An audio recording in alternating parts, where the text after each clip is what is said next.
The next profile I'm reviewing belongs to Rhea, and hopefully I'm pronouncing her name correctly. And again, as I've say a lot, I think that a beautiful photo, as beautiful as it is still a lost opportunity. There are plenty of things. Maybe I would use this instead for her down here. The other thing is that when I looked at this, I wasn't exactly sure what I was looking at because this is not a yacht, that's a schooner.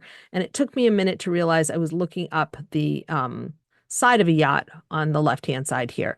So that's just kind of something to note as far as that goes. What I wanted to talk about with Rhea's profile is her skills.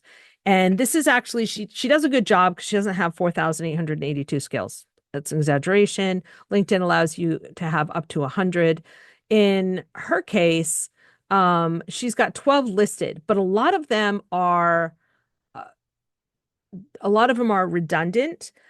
You want to have even the ones that might sound redundant. They're useful when you are looking for a job so that they match verbatim what companies are looking for. But as an employee, as someone who is working for ourselves, as a business owner, as a founder, most of that stuff is kind of irrelevant, right? The skills really should be directly related to either what you do or what you do for your clients.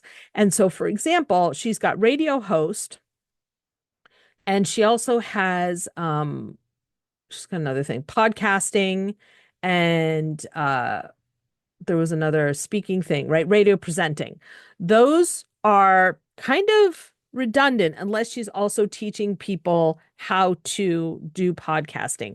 Social media is another one, right? I would take out maybe everything except for one of the marketing ones, unless there's a marketing and marketing strategy. Maybe take out marketing strategy and just focusing on marketing if there's a compelling reason.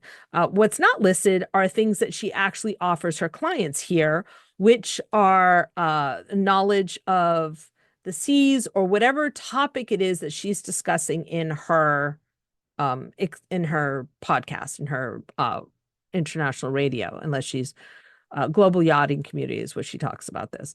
So that's what I would add to her thing. But otherwise, it's a profile with a lot of good bones. It's a good place to start. Big thank you to Rhea for letting me review their profile. If you would like a quick review of your own profile, let me know in the comments and I'll tag you if and when I am able to do it. Thanks.